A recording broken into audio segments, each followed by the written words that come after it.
পশ্চিমবঙ্গে আবার নন্দীগ্রাম হতে চলেছে। বাংলার দুর্নীতি ও সন্দেশখালির ব্যাপারে মুখ খুললেন অধীর। আরেক নন্দীগ্রাম হতে চলেছে বাংলার মুখ্যমন্ত্রী, মনে রাখবেন। আপনি নন্দীগ্রাম দেখিয়ে ক্ষমতা এসেছিলেন, এখানে কি হচ্ছে গেল? বাংলায় বাংলায় দুর্নীতি ছেয়ে গেছে। 100 দিনের কাজে দুর্নীতি আছে, তো সেটা আমি যখন ভারতবর্ষের পার্লামেন্টের যিনি মন্ত্রী তাকে আমি আমার ঘরে ডেকে আমি আলোচনা করেছি। আমি পিএসসির চেয়ারম্যান হিসাবে অফিসারদেরকে এবং সেই সঙ্গে সঙ্গে মন্ত্রীকে কথা বলে আমি জানতে পেরেছিলাম।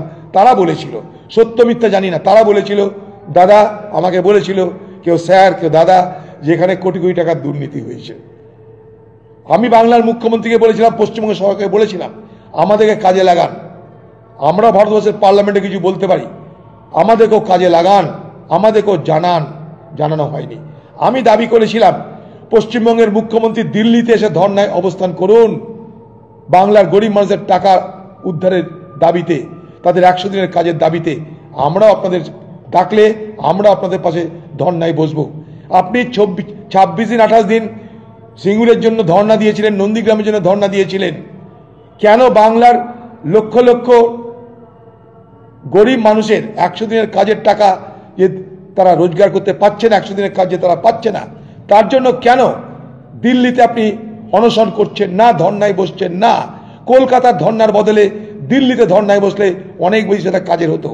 আমি প্রস্তাব দিয়েছিলাম, যেহেতু আপনার দলের চোর বাটপারদের লুটেরাদের ঠেকানোর জন্য হাইকোর্ট সুপ্রিম কোর্টে কোটি কোটি টাকা ব্যয় করে সন্দেশখালী নিয়ে মুখ খুললেন মুখ্যমন্ত্রী। অভিযুক্তরা গ্রেফতার হয়েছে, আরামবাগের পক্ষে ডুবুর মন্তব্য। কেউ কোনো অপরাধী গ্রেপ্তার হয়নি। আরেক নন্দীগ্রাম হতে চলেছে বাংলার মুখ্যমন্ত্রী, মনে রাখবেন। আপনি নন্দীগ্রাম দেখিয়ে ক্ষমতা এসেছিলেন, এখানে কি হচ্ছে গেল? মা বোনদের অশালীন ব্যবহার পর্যন্ত করা হয়, জমি কেড়ে নেওয়া হয়। নন্দীগ্রামে নয়, শিল্পের জন্য জমি নেওয়া হবে বলে আপনি আন্দোলন করেছিলেন। সিঙ্গুরের শিল্পের জন্য জমি নেওয়া হবে বলে আন্দোলন করেছিলেন। এখানটাই আপনার দলের বড় বড় নেতাদের তাদের সম্পত্তি বাড়ানোর জন্য মানুষের হাজার হাজার বিঘা সম্পত্তি কেড়ে নেওয়া হয়েছে। এখানটায় জলের দরে কিনে নেওয়া হয়েছে। বাড়ির মা বোনদের সঙ্গে অশালীন আচরণ করে তারা। কোথায় আছি আমরা বাংলায়? সন্দেশখালী নিয়ে লজ্জা হচ্ছে আমাদের।